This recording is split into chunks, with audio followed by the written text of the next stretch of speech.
सब मनुष्यों को मन फिराने की आज्ञा है ना, ये स्वर्ग से आई हुई आज्ञा है। कहां से? स्वर्ग से आई हुई आज्ञा है। हर एक मनुष्य, ऐसा नहीं कि कोई जो चर्च में बैठते हैं वही लोग केवल, है ना, जितने भी धरती पे मानव जाति मिलते हैं, मनुष्य मिलते हैं, वो सारे, हर एक जाति, हर एक कुल, हर एक भाषा के लोगों को परमेश्वर ने स्वर्ग से आज्ञा दे दिया है कि लोग मन फिराएं। क्या फिराएं? मन फिराएं। हर एक को मन फिराने की आज्ञा दिया है, और बिना मन फिराए कोई भी परमेश्वर के करीब नहीं आ सकता। ये हमेशा याद रखना। कलीसिया में आना, हाजिरी पूरा करना, दान दशमांश देने से सिर्फ हमारा काम पूरा नहीं होता है। ठीक है, आपको पता है कि संसारिक चीजों, संसारिक जो देवी देवताओं को पूजा करते हैं लोग, अन्य जाति लोग, वो लोग आपसे ज्यादा भेंट करते हैं, है ना। मैं बता रहा हूँ, करोड़ों करोड़ रुपए से मंदिरों में दान कर देते हैं। सोना लेके आते हैं, 5-5, 10-10 तोला सोना हार पहना देते सोने का, है ना। कोई कोई तो ऐसा मतलब ज्यादा अमीर है तो ज्यादा ही कर देता है। तो मेरा कहने का मतलब है कि वो लोग अगर एक तरीके से देखोगे तो आपसे ज्यादा वो खर्चा कर रहे हैं। ठीक है, मेरी बात समझ में आ रहा है? परंतु जो है, आप सोचते हो कि आपका भेंट और आपका दशमांश देने से या आपको कलीसिया में रेगुलर बैठने से आपका जीवन बच जाएगा, आप स्वर्ग जाएंगे। तो मैं बता रहा हूं कि ये केवल एक जो है प्रतिक्रिया है, जो आपको मार्ग खोलने के लिए, प्रभु के करीब आने के लिए एक स्टेप है, ना कि जो है आप पूरा आप इस तक पहुंचे आए हो। ठीक है, बिना मन फिराए कोई भी काम सफल नहीं होता, याद रखना। हमारे जो भेंट है, दशमांश है, हमारी प्रार्थना में बैठना, ये बहुत ही इंपॉर्टेंट है, क्योंकि बाइबल में इसका आज्ञा दिया गया है। परंतु ये सबसे बड़ी आज्ञा यह है कि एक व्यक्ति मन फिराए, क्योंकि यीशु मसीह मन फिराने के लिए, बुलाने के लिए आया है। आमीन। ये नहीं है ना, तो सारी एक्टिविटी क्या है? व्यर्थ में चली जाएगी। मैं नहीं बोल रहा हूँ, बाइबल बताती। मैं आज उन वचनों को आपके सामने रखूंगा, कुछ वचनों को जो मैं 3 हफ्ते से मैं लगातार सिखा रहा हूँ। हालेलुया। तो 3 हफ्ते से लगातार सिखा रहा हूं, वो वचनों को जो है आपके सामने रखा जाएगा, तो ध्यान से सुने। आमीन, हालेलुया। तो सबसे प्रथम बात आती है कि मन फिरा हुआ व्यक्ति के जीवन में पहचान क्या होती है? हेलो, मन फिरा हुआ व्यक्ति के जीवन से पहचान एक सबसे इंपॉर्टेंट पार्ट होता है उसके लाइफ से, कि एक व्यक्ति जो मन फिरा रहता है वो उस एक्टिविटी को करते हुए पाता है जैसे बाइबल में लिखा हुआ है। आपको पता है, हम निकालेंगे 2 तीमुथियुस की किताब 3 अध्याय 16 और 17। 2 तीमुथियुस की किताब 3 का 16-17।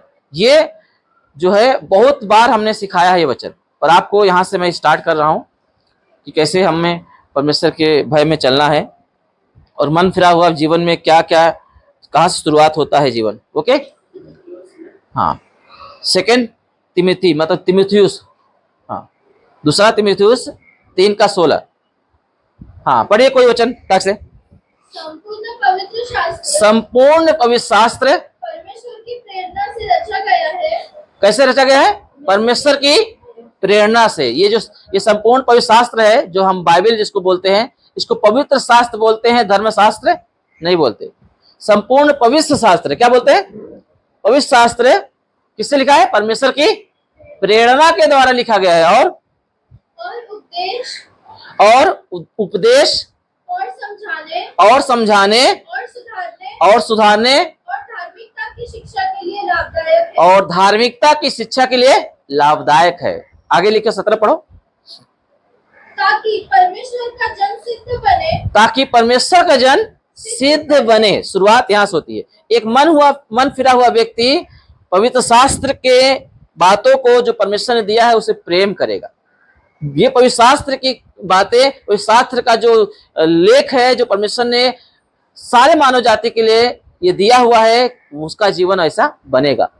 हेलो, वो बाइबल के अकॉर्डिंग, परमेश्वर के पवित्र शास्त्र के अकॉर्डिंग अपने लाइफ को क्या करेगा? ढाल देगा। ठीक है, अगर वो व्यक्ति अगर ऐसा नहीं किया हुआ है, याद रखना वो व्यक्ति अभी भी मन फिरा हुआ जीवन में नहीं जी रहा है। ठीक है, मन फिरा हुआ जीवन, ये पवित्र शास्त्र, जो संपूर्ण पवित्र शास्त्र परमेश्वर ने हमारे सुधार के लिए, उपदेश के लिए, धार्मिकता की शिक्षा पाने के लिए लाभदायक है, और ताकि परमेश्वर का जो जन है, किसका जन? जो मन फिरा हुआ है। कौन जन? परमेश्वर का जन कौन है? सारे वही व्यक्ति जो मन फिरा हुआ है ना, क्योंकि बिना मन फिराए उसके करीब आ ही नहीं सकता। बाइबल में क्या लिखा है? मन फिराओ स्वर्ग का राज निकट है ना। बिना मन फिराए कोई उसका हो ही नहीं सकता, याद रखना। तो क्या लिखा है? परमेश्वर का जन ताकि सिद्ध बने, है ना। मतलब उस जिस उद्देश्य के लिए प्रभु ने उसे चुना है, बुलाया है, उस स्थान को प्राप्त कर पाए, उन आशीषों को प्राप्त कर पाए, वो जीवन को प्राप्त कर पाए जिसके लिए प्रभु ने चुना हुआ है। ये संपूर्ण पवित्र शास्त्र परमेश्वर की प्रेरणा का, इसीलिए किसी भी बात को तुच्छ ना समझो। बाइबल में लिखा है परमेश्वर को तुच्छ ना समझो। हेलो, उसकी बातों को तुच्छ ना समझो। परमेश्वर ठट्ठों में उड़ाया नहीं जाता, उसका मजाक बनाया नहीं जाता। उसे गंभीरता से लें, और वो गंभीरता से वही व्यक्ति ले सकता है जिन्होंने मन फिराया है। जो मन नहीं फिराया हुआ है वो गंभीरता उनसे नहीं ले सकता। हालेलुया। मन फिरा हुआ व्यक्ति इसके प्रति गंभीर होगा। आपको पता है, आज एक वचन मैंने रखा है स्टेटस पे, नीति वचन में लिखा हुआ है कि जो परमेश्वर का भय मानता है ना, उसका जो फल होता है ना, जीवन, महिमा और धन होता है। धन, महिमा और जीवन होता है।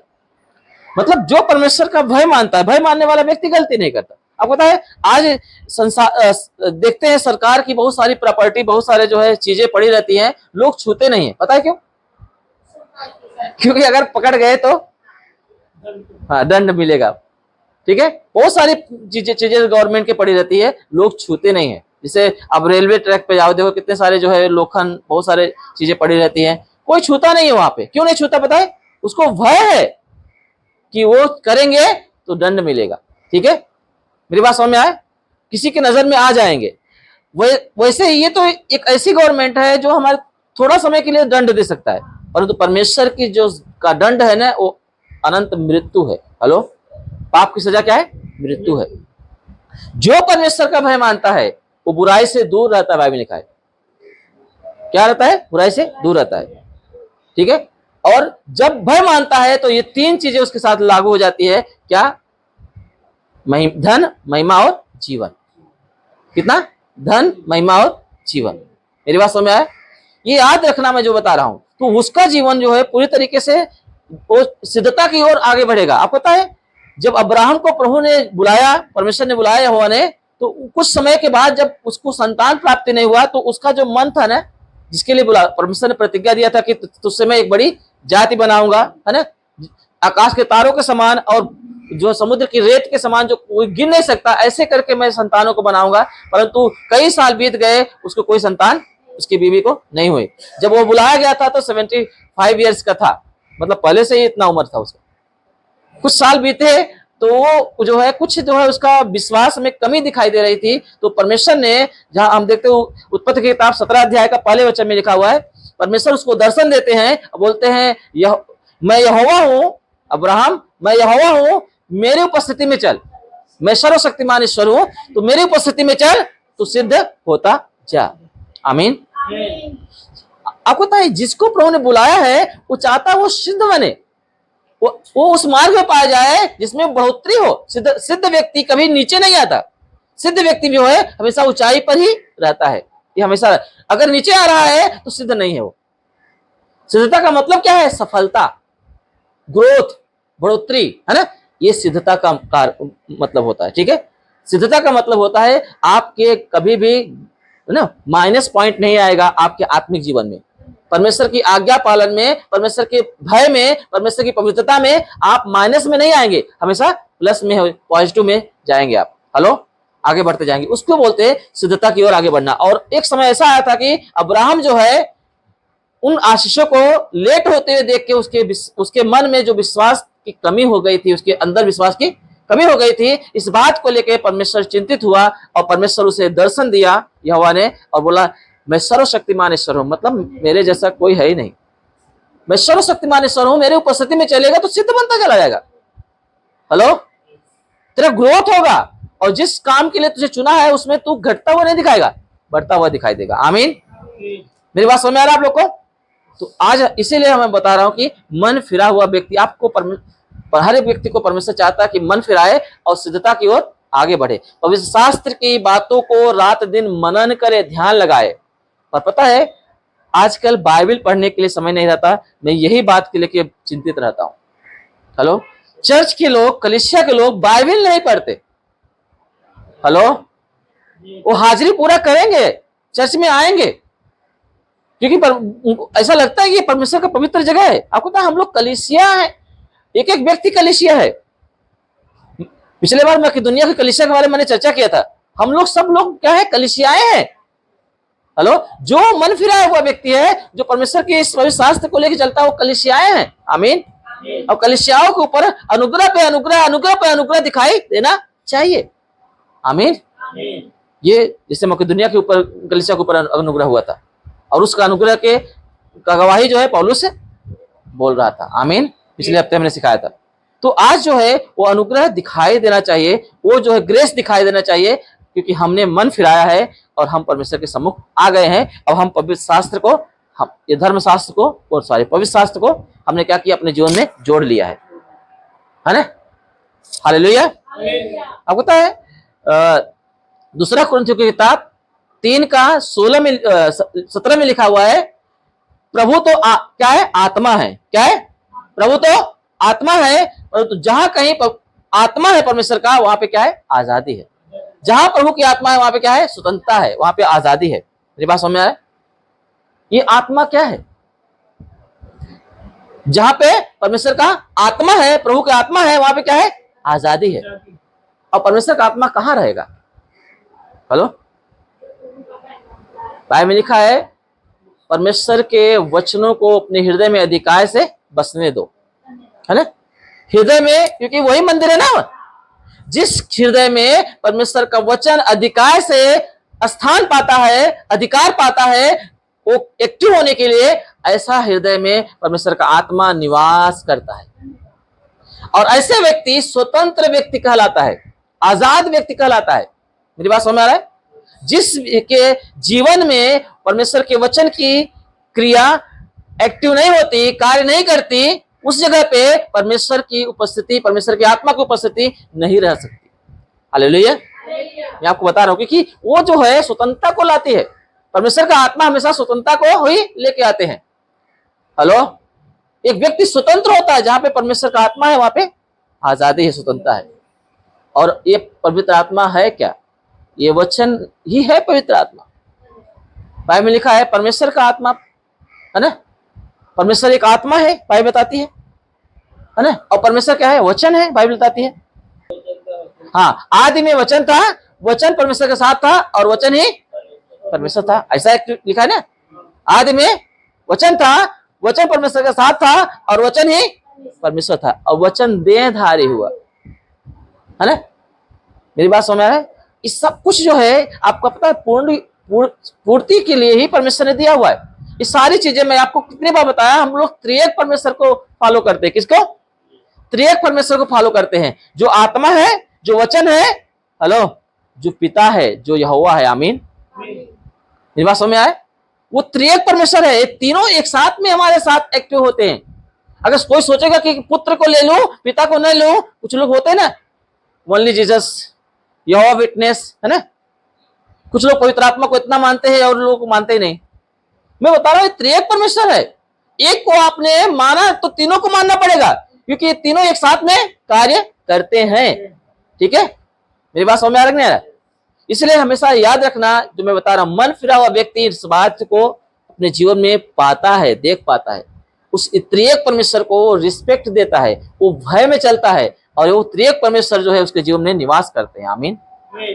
क्योंकि उसके जीवन में वचन अधिकार से बस अधिकार पा रहा है ना। वो उसको अधिकार मिल रहा है, वचन एक्टिव हो रहा है। कुछ लोग वचन बहुत पढ़ते हैं, मैं बोलता हूं बहुत ही कम लोग हैं जैसे कि वचन सिर्फ जानने के लिए पढ़ते हैं। हेलो, वचन प्रभु को जानने के लिए पढ़ो। जब आप प्रभु को प्यार करते हुए पढ़ोगे कि मुझे और प्रभु को जानना है ना, तो वचन आपके जीवन में एक्टिव होगा। हेलो, बहुत सारे डिबेट करते हैं, बहुत सारे वचन पढ़ते हैं, और इतने क्रूर रहते हैं ना।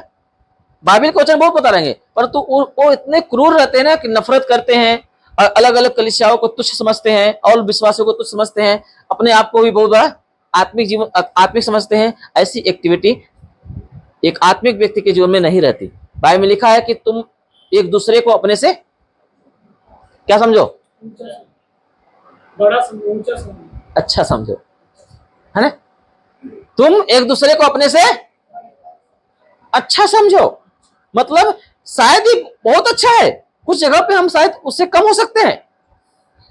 अगर पौलुस कुरिन्थियों की किताब बता रहा है कि अगर मैं अपने आप को बोलूं कि मैंने कोई गलती नहीं किया, है ना, तो मैं गलत हूं, क्योंकि मेरा जांचने वाला कौन है? परमेश्वर है ना। मेरा जांचने वाला कौन है? परमेश्वर है। इसलिए मैं अपने आप को करेक्ट नहीं बना सकता, दूसरे को ब्लेम नहीं कर सकता। मेरी बात समझ में आ रहा है? एक आत्मिक व्यक्ति, एक उद्धार पाया हुआ व्यक्ति, एक मन फिराया हुआ व्यक्ति हमेशा एक व्यक्ति के लिए, मन फिराव के लिए योजना बनाता है और वो प्रार्थना करता है, और उसको पता होता है कि एक पापी को मन फिराने के लिए प्रभु बुलाने आया है। अगर एक पापी है, अगर गलत रास्ते में है, तो उसको ब्लेम करने के लिए नहीं, क्या जाने परमेश्वर कब उसको बुला ले। आमीन। जिससे मुझे बुला लिया। मेरी बात समझ में आए? इसे बोलते हैं अनुग्रह पे अनुग्रह। एक व्यक्ति अनुग्रह पे अनुग्रह पा सकता है, अगर अनुग्रह पाया हुआ है, अगर फिसल गया है, गिर गया है, गलती कर दिया है, फिर भी परमेश्वर उसे अनुग्रह देगा। इसी को बोलते हैं अनुग्रह पर अनुग्रह। मतलब वो ग्रोथ ही करेगा, नीचे दिखाई नहीं देगा, क्योंकि वो व्यक्ति भय में चलने वाला व्यक्ति है। अचानक किसी वजह से वो गिर गया है, परमेश्वर उसे अनुग्रह देगा और उसे वहां पे पड़ा रहने नहीं देगा। मेरी बात समझ में आया? अगर किसी का हम देखते हैं, बहुत सारे माए हैं, बहुत सारे पिता हैं, बहुत सारे फैमिली के लोग हैं जो आज भी जो है कोर्ट में चक्कर लगा रहे हैं, चलो थाने में चक्कर लगा रहे हैं। क्यों? कोई न कोई रिलेटिव जो है गलती करके वहां पे जेल में बैठा हुआ। मेरी बात समझ में आया? वकील ढूंढ रहे हैं। क्या उनको नहीं पता है कि मेरा बेटा, मेरा बेटी, मेरा आदमी, मेरा पति, मेरा पत्नी, जो भी कोई रिलेटिव हो, उनको पता है कि गलती किया है, फिर भी उनका एक ही इच्छा है कि कैसे बाहर निकले। मेरी बात समझ में आ रहा है? ये मनुष्य का स्वभाव है, पापी मनुष्य का स्वभाव है। यीशु बोलता है अगर तुम बुरे होकर अपने बच्चों के लिए बदलाव चाहते हो, ग्रेस चाहते हो, तो मैं पवित्र परमेश्वर तुमको ग्रेस पर ग्रेस क्यों नहीं दूंगा? मैं तुम्हें अनुग्रह पर अनुग्रह क्यों नहीं दूंगा? इसलिए याद रखना, कोई बात नहीं, अगर गिर गए हैं पर सिद्धता की ओर आगे बढ़े। आमीन। मन फिराए। परमेश्वर हमारा ऐसा परमेश्वर है, हमें अनुग्रह पे अनुग्रह दे रहा है। वो हमें मन फिराव के लिए आज्ञा दिया है कि कहीं भी अगर मन नहीं फिराए तो मन फिराए। आमीन। वो आपको अनुग्रह देगा, वो आपको खड़ा करेगा, आपको अपना लेगा, आपको छोड़ेगा नहीं, आपको स्वीकार कर लेगा। पर मन फिराओ। आमीन। क्या करो? मन फिराओ, क्योंकि वो मन फिराने के लिए क्या किया है? बुलाने के लिए आया है। मेरी बात समझ में आ रही है? जहां पे परमेश्वर का वचन एक्टिव होता है, आदर पाता है, अधिकार पाता है, वहां पे परमेश्वर का आत्मा निवास करता है। ऐसा व्यक्ति स्वतंत्र व्यक्ति कहलाता है। क्या कहलाता है? स्वतंत्र व्यक्ति। है? मेरी बात समझ में आ रहा है?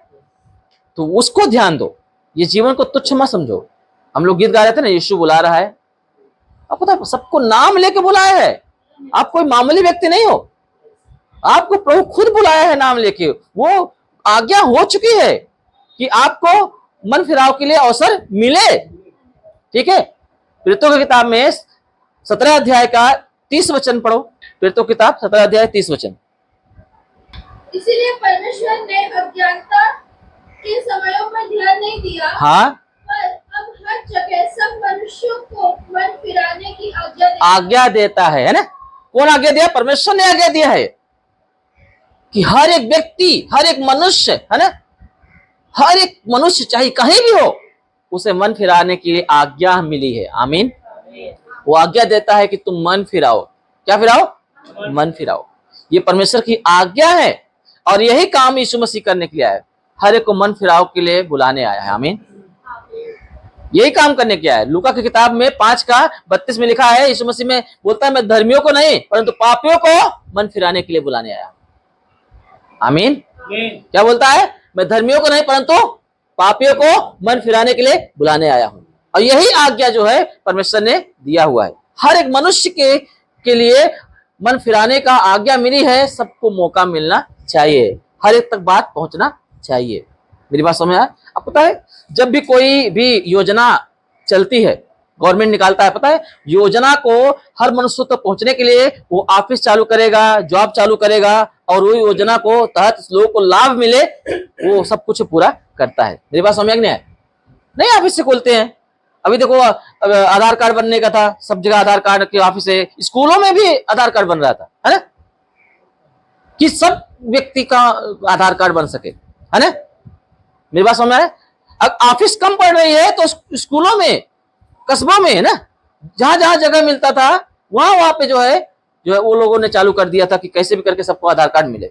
अभी देखो कोरोना वायरस के समय में, है ना, सबको इंजेक्शन मिले सबको, है ना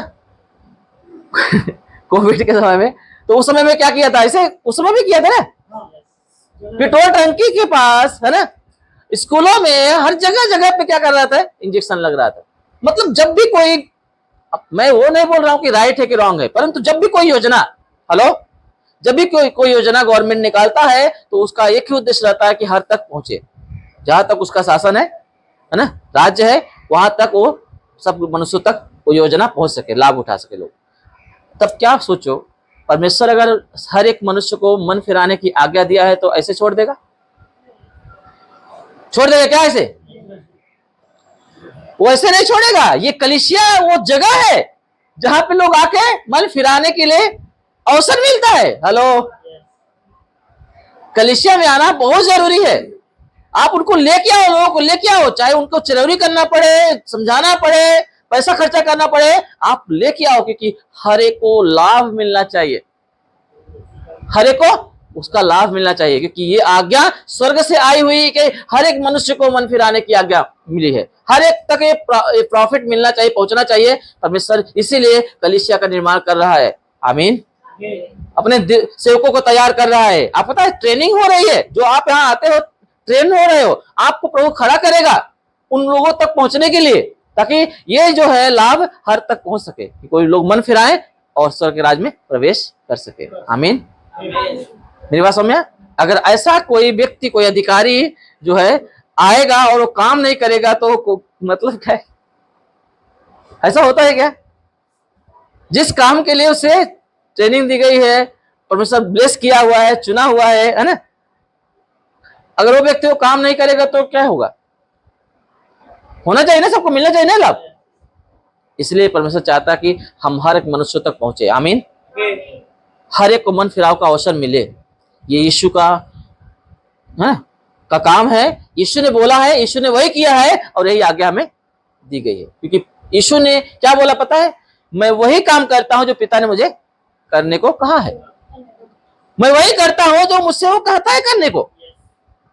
वो पिता की आज्ञा को मानने के लिए, पूरा करने के लिए ही यीशु मसीह धरती पे आए थे।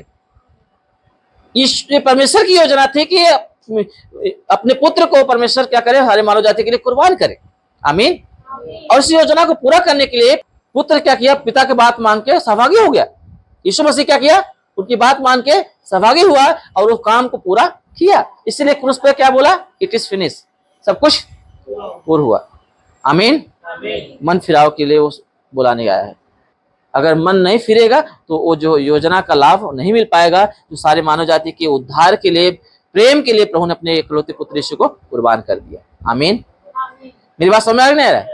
कुर्बान कर दिया, वो योजना का लाभ उन्हें प्राप्त नहीं होगा। मेरी बात समझ आ रहा है आप लोग को? हेलो। इसलिए याद रखना, परमेश्वर चाहता है कि लोग बदले, है ना। आपको पता है जब रोमियो की किताब में पौलुस जो है 7:24 में लिखा है, बोलते हैं मैं कैसा अभागा मनुष्य हूं, मुझे इस मृत्यु की देह से कौन छुड़ाएगा, है ना। ये शब्द हर एक को, बहुत सारे लोग ऐसा आज भी तड़प रहे हैं कि कोई तो हमें ग्रेस मिले, कोई तो कहीं तो ग्रेस मिले, है ना, क्योंकि कोई रास्ता ही नहीं है पाप का छुटकारे का। इस शरीर की जो मैल है, शरीर की जो क्रिया है पाप की, उसका सजा है, उसके लिए कोई रास्ता नहीं है। ये बात पौलुस चिल्ला चिल्ला के बोल रहा है, मैं कैसा अभागा मनुष्य हूं, मुझे इस मृत्यु के देह से कौन छुड़ाएगा, है ना। इसलिए रोमियो की किताब में वही बोलता है, 8:6 में लिखा है कि शरीर पर मन लगाना तो मृत्यु है, आत्मा पर मन लगाना जीवन और शांति है। अब आत्मा पर मन लगाना जीवन और शांति है ना, मतलब आत्मा पर मन लगाने वाला व्यक्ति क्या करेगा? कैसे पता चलेगा आत्मा मन लगा रहा है? है ना, पवित्र शास्त्र को पढ़ेगा वो। आमीन। वो पवित्र शास्त्र को अपने जीवन में जोड़ के रखेगा, क्योंकि शरीर पे मन लगाने वाला व्यक्ति नाश हो जाएगा और आत्मा में मन लगाने वाला व्यक्ति बच जाएगा, लाभ पाएगा, वो उद्धार पाएगा। ये बात जो है बाइबल में लिखा हुआ है। आमीन। और यही बात मैं बताना चाह रहा हूं कि ये वचन पूरा होना चाहिए। आमीन। ये वचन हमें शरीर की प्रतिक्रिया को, उसकी एक्टिविटी को, जो हमारे जीवन में पाप और गुनाह को लेके आती है, उसके सारे तोड़ इसमें रखे गए हैं। सारा तरीका जो है कैसे उससे बचा जा सके सब बताया गया है। आमीन। जब आप इस पर मन लगाते हैं, ध्यान लगाते हैं, इसकी और इसके अनुसार चलते हैं, तो आप आत्मा के अनुसार चलते हैं। आमीन। फिर आपके लिए रुकावट नहीं पैदा करता है ना। पिछले दिन सिखाया था ना, आत्मा के 9 फल है ना, प्रेम, आनंद, शांति, धीरज, कृपा, भलाई, विश्वास, नम्रता और संयम ना। गलतियों की किताब 5वें अध्याय में लिखा हुआ है। ठीक है। अब वहां पे क्या लिखा है, उसके बाद क्या लिखा है पता है? उसको नहीं ध्यान देते लोग। उसमें नीचे एक और लाइन लिखा है। क्या लिखा पता है? ऐसे ऐसे कामों के विषय में परमेश्वर की कोई भी व्यवस्था लागू नहीं होती। कोई अगर परमेश्वर की आत्मा के फल में चल रहा है ना, तो उसके लिए ये जो है वचन बाधा होगा ही नहीं। ये बाइबल की जो वचन है वो बाधा नहीं होगा, क्योंकि वो पूरा करने वाला ही वो कर पाएगा। आमीन। ये जो 9 फल है ना पवित्र आत्मा के, ये वचनों को ग्रहण करने वाला है व्यक्ति ही वो जीवन जी पाएगा, नहीं तो जी नहीं पाएगा। इसलिए लिखा है व्यवस्था का कोई इसका रुकावट नहीं आती। आमीन। मेरी बात समझ आ रहा है आप लोग को? इसलिए याद रखना, परमेश्वर चाहता मन फिराए। यहेजकेल की किताब में साफ साफ 18 अध्याय में लिखा है कि परमेश्वर का ये वाणी है, आज्ञा है। पढ़ो यहेजकेल 18 का 23 जल्दी से।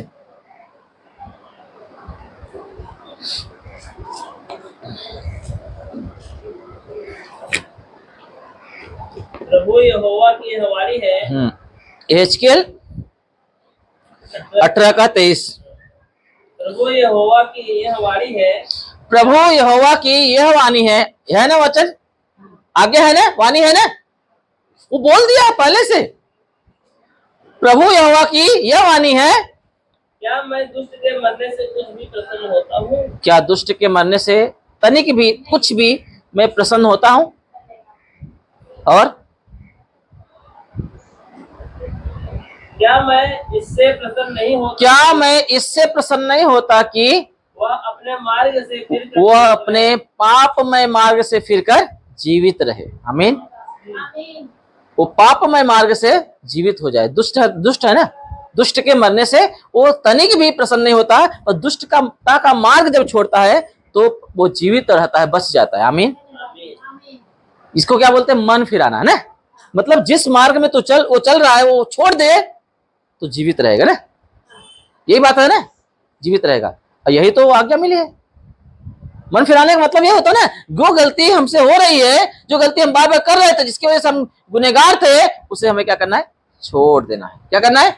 छोड़ देना है। ये आज्ञा निकल चुकी है, और ये आज्ञा का लाभ क्या क्या है, सारी बातें में लिखी हुई। आमीन। सारी बातें लिखी हुई है, क्या क्या लाभ है। आप परमेश्वर की संतान कहलाएंगे। आमीन। आप सामर्थ से भरे हुए व्यक्ति, पवित्र आत्मा से परिपूर्ण व्यक्ति बनेंगे। आपके ऊपर कोई भी जादू, टोना, तंत्र, मंत्र, काला जादू काम नहीं करेगा। शैतान का कोई भी अधिकार आपके ऊपर काम नहीं करेगा। मृत्यु का अधिकार आपके ऊपर काम नहीं करेगा, कोई भी ना। बाइबल में लिखा है, परमेश्वर के प्रेम से हमें कौन अलग कर सकता है? न तलवार, न नंगाई, न ऊंचाई, न गहराई, न स्वर्गदूत, है ना, न नरक, अंधलोक लिखा ना, अंधलोक, न मृत्यु, क्या क्या लिखा है ना। कुछ भी अलग नहीं कर सकता उसके प्रेम से। ये लाभ है, प्रतिज्ञा जो प्रभु ने दिया है। आमीन। मेरी बात समझ में आया? इसीलिए जब उस व्यभिचारिणी औरत को, स्त्री को, जब शास्त्र के वचन के अनुसार उसे अपराधी ठहरा के यीशु मसीह के पास लाया गया था, तो वहां पे यीशु मसीह ने क्या किया था? हेलो, यही रास्ता उसको दिया था। क्योंकि पता है, एक व्यक्ति जब पकड़ा जाता है ना गलती में ना, आपको पता है उसके अंदर जब उसको ऊपर मार पड़ती है या उसको दंड मिलता है, तो क्या बोलता है? मुझे छोड़ दो, अब मैं नहीं करूंगा। बच्चे लोग नहीं चोरी वोरी करते हैं या कुछ ले लेते हैं, तो क्या करते हैं? मारोगे तो क्या बोले? अब आज के बाद नहीं करो, कल पकड़ाते हैं, उठाते बैठाते हैं, है ना। बहुत मतलब ऐसा आपको पता है, बड़े जब आपने कभी जो है पुलिस थाने में आप जब मार खाते हैं ना, लोग जो दुष्ट लोग होते हैं जब पकड़े जाते हैं ना, कोई अपराधी लोग, तो उनको मारते हैं, आपने देखा कभी? मैंने देखा है। वो टीवी वाला मत देखो, वो हकीकत नहीं इतना है, रियल में। अब बताए जितना लोग मार खाते हैं सब लोग बोलते हैं आज के बाद नहीं करूंगा। तो जब मार खाते हो लोग तो इतना जरूर वो लोग बोलते हैं, वो जब दर्द होता है उनको ना, उनको यही बोलते हैं आज के बाद गलती छोड़ दो, मुझे गलती नहीं करूंगा, ठीक है। हेलो, ध्यान दो इधर, ये करते हैं, ये सीरियस हो जाओ, मुझे बता रहा हूं। अब मुझे बताओ, इतना घसीट घसीट के उस औरत को, बेविचारणी औरत को ले आके यीशु मसीह के चरणों में डाले थे, सब पत्थर लेके आए थे, आपको पता है? तो क्या उसके हृदय में ऐसा नहीं आएगा कि मैं गलती करके फंस गई? हेलो, पश्चाताप नहीं हुआ? मेरी बात समझ में आ गई? उसे दर्द नहीं हुआ होगा कि यार मैं अगर आज गलती न किया होता तो आज मैं यहाँ नहीं होती। मेरी बात समझ में आया? यही बात प्रभु आज्ञा दिया परमेश्वर ने, और ये बात जो है वो लोगों को समझ में नहीं आ रहा है। व्यवस्था दिख रही है ना, व्यवस्था दिख रही है, और व्यवस्था के अनुसार ऐसा कोई अपराधी है तो उसे क्या पत्थर से मार दिया जाता। और ये बात जो है यीशु मसीह के पास लेके आए उसको, क्योंकि उनका प्लानिंग था यीशु को फंसाना, व्यवस्था के वचनों को तोड़ना, पर यीशु मसीह व्यवस्था के वचन कभी नहीं तोड़ा है। उसे सजा न देकर व्यवस्था को तोड़ा नहीं है, पूरा किया है, क्योंकि आज्ञा निकली है कि कोई अगर मन फिराना चाहता है तो उसे मन फिराने का अवसर मिलना चाहिए। ये बात को यीशु मसीह वहां पे सिद्ध किया है, प्रूव किया है। मेरी बात समझे? इसीलिए उसने वो वचन को भी इंकार नहीं किया कि जो लिखा हुआ है कि ऐसी स्त्री को पथराव, ऐसा भी विचार, स्त्री केवल नहीं पुरुष को भी, परंतु वो लोग केवल स्त्री को लेके आए थे। आजकल स्त्री लोग गलती करते तुरंत जो है लोग तो नजर में आ जाता है, और आदमी लोग कितना गलती है करते पता है, कोई बदनामी नहीं होती उनका, परंतु परमेश्वर की नजर में दोनों एक समान है। याद, समाज क्या करता है, अरे लड़के हैं, जवान बच्चे हैं, बहक गए, ऐसा बोलते हैं ना। मैं बता रहा हूं उससे खतरनाक होता है। मैं बोलता हूं स्त्री के ऊपर और ग्रेस होना चाहिए। क्यों? प्रभु का ग्रेस है, इसलिए स्त्री लोग ज्यादा मन फिराए ना, पश्चाताप किए है ना। देखा ना कितना सारा, क्योंकि स्त्रियों के जीवन में जो शारीरिक प्रतिक्रिया होती है, जो एक्टिविटी होती है ना, वो मन आदमी के जो सेक्स की प्रतिक्रिया होती है ना, एक्टिविटी 7 गुना आदमी से ज्यादा रहती है। कितना?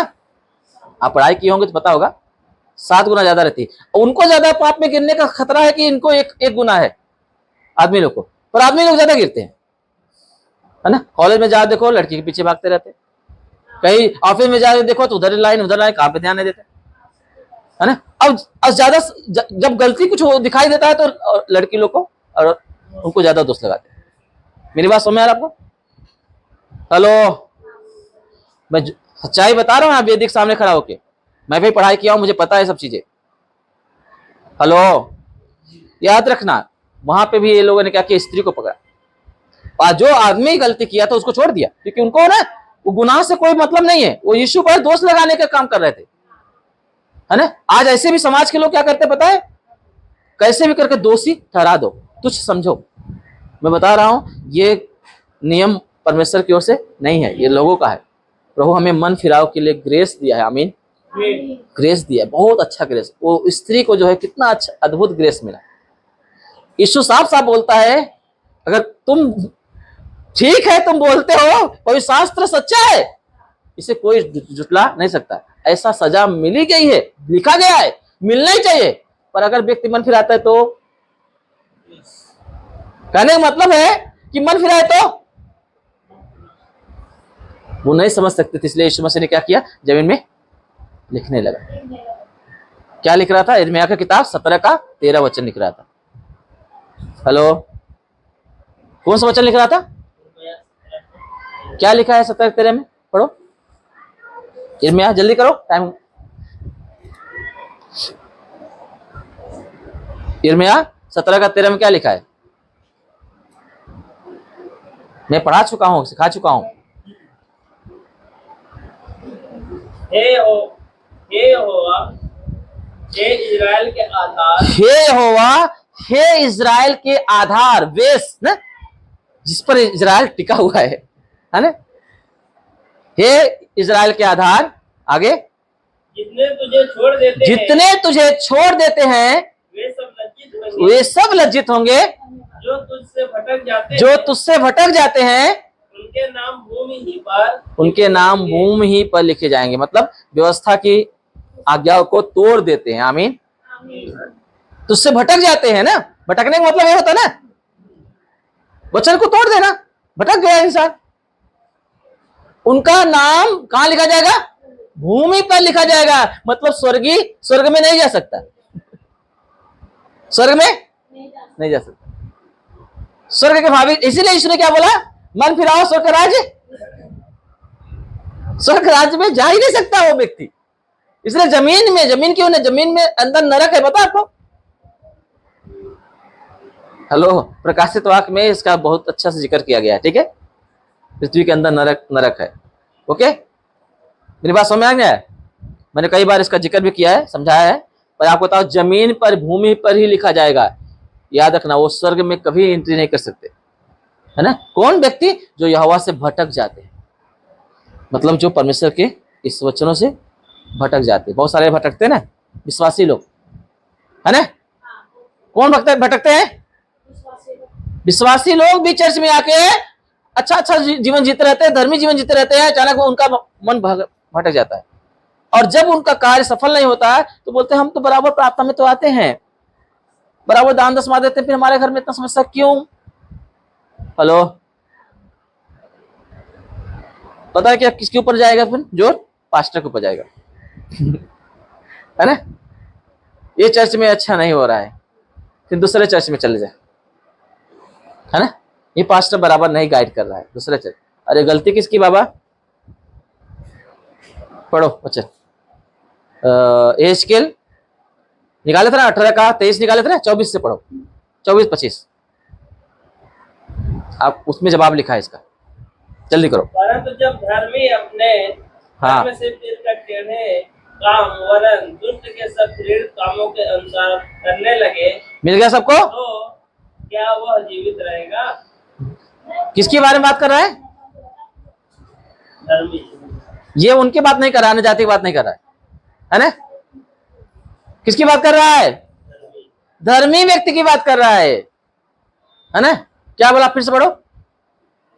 परंतु जब धर्मी अपने धर्म से फिरकर टेढ़े काम वरन दुष्ट के सब घृणित कामों के अनुसार करने लगे। दुष्ट के सब घृणित मतलब शैतान का, है ना? शैतान की एक्टिविटी अपने अंदर ले लेगा, लालच करना, नफरत करना, लड़ाई झगड़ा करना, है ना? व्यभिचार करना, गंदे गंदे काम करना, ना? ये सबसे क्या है? ये सब दुष्ट के ही तो कार्य है ना? हेलो, तो क्या हो गया यहाँ पे? ऐसा व्यक्ति जो धर्मी था और दुष्ट के कार्य, सब प्रकार के कार्यों में वो डूब जाता है, फिर आगे तो क्या वह जीवित रहेगा? तो ऐसा परिस्थिति में जीवित रहेगा क्या?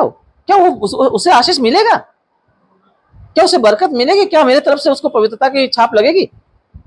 हेलो, ये प्रश्न कर रहा है उनसे जो शिकायत करते हैं, पास्टरों से शिकायत करते हैं, कलीसिया से शिकायत करते हैं, परमेश्वर से। हेलो, उनसे प्रश्न कर रहा है। आगे क्या लिखा है, पढ़ो। जितने धर्म के काम हाँ, उसने किए हो, हाँ, उनमें से किसी का स्मरण न किया जाएगा। अब ये क्या होगा? जितने भी दान दशमात, धर्म के काम, प्रार्थना, वतना, ना, सुसमाचार, जितने भी काम किए होंगे, शायद पास्टर भी हो सकता है, सिखाया भी होगा, है ना? हेलो, बहुत काम किए, बपतिस्मा दिया होगा, कुछ भी किया होगा, सारे धर्म का काम क्या हो जाएगा? स्मरण के बाहर हो जाएगा। ये लिखा है ना, स्मरण नहीं किए जाएंगे, नहीं किए जाएंगे, याद रखना। ये उनकी दशक बात कर रहा है जो कलीसिया में आके ग्रोथ करने के बजाय, बढ़ने के बजाय आत्मिक में वो पीछे चले जाते हैं ना, भटकने लगते हैं। मेरी बात समझ आ रहा है? हेलो, समझ आ गया जा रहा है? आगे लिखे, आगे पढ़ो। जो विश्वासघात और पाप उसने किया हो, हाँ, उसके कारण वह मर जाएगा। मर जाएगा। और आगे भी लिखा है, चलो। तो भी तुम लोग कहते हो प्रभु की गति हाँ, एक सी नहीं। एक से नहीं। प्रभु हमारे साथ ना कभी अच्छा रहता है तो कभी कड़ा हो जाता है। बोलते ना, एक समान नहीं रहता प्रभु, जबकि बाइबल में लिखा परमेश्वर बदलता ही नहीं है, हमारा जीवन बदलता रहता है ना। अब फिर क्या करेंगे पता है, अब उनका जीवन बदलेगा और फिर दोष लगाएंगे चर्च के ऊपर, पास्टर के ऊपर और प्रभु के ऊपर, है ना। बदलाव आपके जीवन में होगा तो प्रभु को दोष लगाए, प्रभु बदल गया, उसकी गति बदल गई, उसका जो है हमारे ऊपर का ध्यान बदल गया, अनुग्रह उसके घट गया, है ना, हटा दिया उसने। ऐसा कुछ नहीं होता है, वो एक समान बना रहता है। बाइबल में लिखा है, पता तुम्हारे, ये लोग बोलते कि परमेश्वर की गति बदल गई, है ना। आगे पढ़ो। हे इजराइल के घराने, हाँ देख क्या मेरी गति एक सी नहीं, हाँ देख, क्या तू देख, तुम्हारी ही गति, हाँ मेरी गति एक सी है देख, पर तुम्हारी गति बिगड़ गई है, यही लिखा ना, गति तुम्हारी बिगड़ी है, मेरी नहीं बिगड़ी है।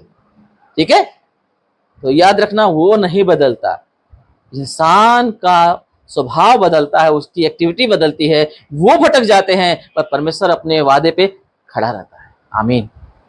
वो ग्रेस पे ग्रेस देने के लिए तैयार है अभी भी। अगर कोई व्यक्ति मन फिराएगा ना, कितना भी पापी होने दो ना, चाहे वो धार्मिकता से गिर गया हो, फिर से उठने की अगर मन फिराना चाहता है ना, तो उसके अनुग्रह पे अनुग्रह मिलेगा। आमीन। क्योंकि बदलता नहीं है, इसीलिए हम किसी की बुराई करने के लिए नहीं बोलते। कोई भी अगर कलीसिया के कोई लोग अगर गलती भी करते हैं ना, चाहे दूसरे चर्च के हो या कोई भी हो, उनका बुराई मत करना, उनका बदनामी मत करना, क्योंकि उन्हें भी ग्रेस पर ग्रेस मिल सकता है। आमीन। जिस दिन उन्होंने मन फिराया ना, वो व्यक्ति, उसे ग्रेस पर ग्रेस, अनुग्रह पर अनुग्रह प्राप्त होगा उसे, और हम लज्जित हो जाएंगे। जो बोलेगा वो दोषी हो जाएगा, वो लज्जित हो जाएगा। इसीलिए याद रखना, हमें अगर कोई पापी है उस पर मत हंसो, उस पर टिप्पणी मत करो, खुद को पवित्र बनाए रखो, और हो सके तो लोगों को मन फिराव के लिए अवसर प्रदान करते जाओ। आमीन। वो मन फिराए। मेरी बात समझ आए? ये है एक आत्मिक जीवन, ये है सिद्धता की ओर आगे बढ़ने वाला जीवन। मेरी बात समझ आ रहा है? इसलिए इन पर ध्यान देना। गति परमेश्वर की नहीं बिगड़ी है, गति मनुष्य की बिगड़ती है ना। वो भटक जाता है, अच्छा चलते रहता है, अचानक कुछ लाभ की बातें आ जाती है, खसक जाता है। हाँ, ऐसा होता है। इसलिए मैं बोल रहा हूं, मैं पता है मुझे पास मेरा खुद, मैं कितना एग्जांपल बताऊं, मैं कभी मुझे पास कुछ तकलीफ होता है ना, तो मैं मांग लेता हूं, भले मेरे को कोई तो समझे ये मांगता है, कुछ कमी रहती, गलत करने से अच्छा मांग लो। हेलो, लज्जित होना पड़े तो होना पड़े, और पाप करके परमेश्वर से दूर होना, हेलो, है कि नहीं? इससे अच्छा है ना कि अपमान सह लेगा चलेगा, पर उसके मार्ग से भटक जाओ, ये नहीं चलेगा। मेरी बात समझ में आ रहा है? इसलिए मैं कभी कभी कुछ चीजें कमी रहती ना, तब शेयर कर देता हूं, भले कुछ लोग तो समझे कुछ समझ भी सकते हैं, पर कुछ लोग अच्छे लोग होते हैं जो हमारे उस दुखों में समझते हैं और हाथ बटाते हैं। मेरी बात समझ में आया? पर उस दुख के कारण मैं गलत कदम नहीं उठाता। चलो कुछ चीजें साइड करके, आत्मिक जीवन का साइड करके संसारिक चीजों में चलो घुस जाओ, मुझे नहीं होता। ठीक है, और ये मेरे कलीसिया के लोग अच्छी तरीके से जानते हैं। हालेलुया। मेरी बात समझ में नहीं आ रहा है? इसलिए हमें क्या करना है, मन फिराव के लिए जो अवसर मिला है उसे तुच्छ नहीं समझना है। आत्मिक बनो, ठीक है, पवित्र बनो, अनुग्रह पर अनुग्रह प्रभु देगा। कोई भी प्रभु के पास आया किसी को छोड़ा नहीं, ऐसे छोड़ नहीं दिया, क्योंकि ये आज्ञा परमेश्वर से पहुंची है। ठीक है, हर एक मनुष्य को मन फिराव का अवसर मिलना चाहिए। ठीक है, सिर्फ एक बार नहीं, कई बार मिलना चाहिए। इसलिए यीशु मसीह जब चेला पतरस बोलता है, अगर मेरा भाई 7 बार बोला था, 7 बार मैं माफ करूं, तो 7 बार नहीं, 70 गुने, 7 के 70 गुने, है ना, ऐसा बोला था परमेश्वर, है ना। 4 कितना हुआ है? 70 गुना कितना हुआ है? 7 7 जा कितना होता है? 49, 490, है ना। 490 बार जो है माफ करो। यहां तो 2 बार गलती किया, 4 बार गलती किया, हो गया अभी तेरा बस, है ना। अब क्या हुआ, सर पानी के ऊपर चला गया, ये बोलते ना। हालेलुया। समझ में आया? ऐसा ग्रेस, ये ग्रेस परमेश्वर का नहीं है बाबा। परमेश्वर ग्रेस जो है माफी पे माफी है। आमीन। माफ करते जाओ, माफ करते जाओ, माफ करते जाओ, क्योंकि सजा देने का अधिकार हमारा है ही नहीं। हमें सजा देने का अधिकार नहीं दिया है प्रभु ने, माफ करने का अधिकार दिया है। आमीन। माफ करो, ग्रेस जैसे तुम पाते हो ऐसे दूसरे को भी ग्रेस मिलने के लिए माफ करते जाओ, ग्रेस का अवसर निकालते जाओ, है ना। अनुग्रह पे अनुग्रह मैं उड़ेल रहा हूँ। आमीन। पक्षपात नहीं करता, उसकी गति गड़बड़ नहीं है, गति लोगों की गड़बड़ होती है। आमीन। उसको मन फिराने की जरूरत है। आमीन। आइए अपनी आंखों को बंद करेंगे, सर को झुकाएंगे। जो गति हमारे जीवन में बिगड़ी हुई है उसे बदलने की जरूरत है प्रियो। आप धर्मी होके गलत कदम उठाएंगे तो क्या आप बचाए जाएंगे? बाइबल में लिखा आपकी कोई भी धार्मिकता स्मरण नहीं की जाएगी। कोई भी धार्मिकता, अपनी आंखों को बंद करें, सर को झुकाएं और ध्यान लगाएं कि आपकी धार्मिकता कहां कहां गड़बड़ हो रही है, आप किधर बिगड़ रहे हैं। आपको सिद्धता की ओर बढ़ना चाहिए, क्योंकि संपूर्ण पवित्र शास्त्र जो परमेश्वर ने अपनी प्रेरणा से रचा है हमारे सुधार के लिए है, उपदेश के लिए है, मन फिराव के लिए है और मसीह लोग सिद्धता में बढ़ने के लिए है। ये ऐसे नहीं दिया है पवित्र शास्त्र। आप घर में रख के उसे सजाए ना, उसे साइड ना रखें, उससे लिपट जाए, उसे प्रेम करें, उसे अपने जीवन का एक हिस्सा समझे। वो आपका जीवन का में स्थान पाना चाहता है। जहां पे परमेश्वर के वचन स्थान पाता है उस जगह पे पवित्र आत्मा भी स्थान पाता है, और जहां पवित्र आत्मा स्थान पाता है वहां पे स्वतंत्रता को लेके आता है, आजादी को लेके आता है। वो व्यक्ति सदा सिद्धता की ओर आगे बढ़ेगा, न कि वो नीचे की ओर जाएगा। परमेश्वर उसे आत्मिक जीवन में ग्रोथ करेगा, बढ़ाएगा, वो लज्जित नहीं होने पाएगा। आप देखें, जांचे अपने जीवन के बाद। कलीसिया, ये अंतिम समय में हम लोग रह रहे हैं, हमें सावधान रहना है। हमें बार बार चेतावनी दी जा रही है, बेटा बेटी मन फिराए, आप अंतिम समय में हैं। अनुग्रह पे अनुग्रह उड़ेला है प्रभु, ताकि तुम छूट न जाओ। पड़े मत रहो कीचड़ में, निकलो उसमें से और मन फिराव का योग्य फल लाओ, मन फिराव के योग्य जीवन ले लो, उस स्वर्ग में तुम प्रवेश कर लो जिसके लिए मैं कुर्बान हुआ। यीशु अपनी बाहें फैलाए हमें बुला रहे हैं कि मन फिराए, हम मन फिराए। अगर कोई भटक गया है, धार्मिक व्यक्ति है जो बपतिस्मा लिया हुआ है, जो जीवन जी रहा है मसीह का, और आज भी उसकी गति बदल गई है, प्रियो उस गति को सुधारे, मन फिराए। ये अवसर आपको जो प्रभु ने दिया है, ये ग्रेस दिया है, उसे तुच्छ ना समझे। बाइबल में लिखा है अवसर को बहुमूल्य समझो, क्योंकि दिन बहुत बुरे चल रहे हैं। इन बुरे दिनों में अगर आपको ग्रेस मिला हुआ है, आज आप कलीसिया में रोपे गए हैं, बैठे हैं, आज वचन सुन रहे हैं, तो ये ग्रेस है आपके ऊपर, आपको अवसर मिला है, उसे तुच्छ ना समझे, तुच्छ ना समझे। स्वर्गीय पिता यीशु के नाम में पापा, इन बच्चों को तेरे हाथों में देता पिता, प्रभु ने वो बोझ दे पापा कि ये मन फिराव का मन प्राप्त करे। पवित्र आत्मा जी ने मदद कर लॉर्ड कि तेरे वचनों में वो बने रहे पिता, ताकि तुझ में बने रहे पापा, ये स्वतंत्र जीवन जिए पिता। ये कलीसिया को तेरे हाथों में देता पापा, इन बच्चों को तेरे हाथों में देता पिता। आज भी कहीं गुनाह में लिपटे हुए हैं पिता, उसमें से निकलने के लिए इन्हें शक्ति दे पिता, इन्हें अनुग्रह दे पिता। इनके लिए प्रभु उस द्वार को खोल पिता जहां पे भय खाते हैं, जहां पे इनको नुकसान होने का खतरा रहता है पिता, जिससे मन फिराने के लिए उनको कठोरता आ जाती है उनके अंदर पिता, उन सब से बाहर निकाले पिता। ये आत्मिक जीवन के जो प्रॉफिट है पिता, इसका जो फायदा है पिता, इन्हें समझ में आए पापा। ये अनंत जीवन है, ये आत्मिक जीवन अनंत जीवन है, ये आशीष का जीवन है, ये प्रेम और शांति का जीवन है। इसमें सुख निवास करता है, इसमें आनंद निवास करता है। इसमें बने रहे लॉर्ड, इसमें बने रहे, ऐसा ग्रेस पाए पापा, ऐसा मन फिराव का इन्हें मन मिले पिता, अवसर मिले पापा। यही मेरी दुआ है पापा। जो बच्चे नहीं आ पाए जहां है पिता, उन्हें भी आने के लिए अनुग्रह दे पिता। आज जिनको प्रभु मन फिराव का अवसर नहीं मिला पिता, उन तक भी लोग पहुंचने के लिए ये अनुग्रह पाए पिता, ताकि उन्हें भी मिले पिता अवसर पिता, ये लाभ मिले पिता। इस समाचार हर एक व्यक्ति तक पहुंचाया जाए पिता, कि उनके लिए अनुग्रह उड़ेल दिया गया है, उनके लिए ग्रेस उड़ेल दिया गया है धरती पे। उन्हें आज बदलने का, आज उन्हें उसमें से कीच में से निकलने का अवसर है। जैसे पौलुस बोलते हैं, मैं कैसा भागा मनुष्य, मुझे इस मृत्यु के देह से कौन छुड़ाएगा। प्रभु यीशु मसीह उसे थाम लिया, उसे छुड़ा लिया। वो हमारे लिए एक प्रेरणा बने, उसने कभी भी नहीं सोचा होगा उस बेचारी स्त्री ने कि मेरा बचाव हो सकता है। वो दर्द में पीड़ा में तड़प रही थी, कभी भी उसके ऊपर पथराव हो सकता था, लोग घसीट के लेके आए थे, परंतु उस परमेश्वर ने उस पर अनुग्रह किया क्योंकि वो प्रभु के चरणों में पाई गई।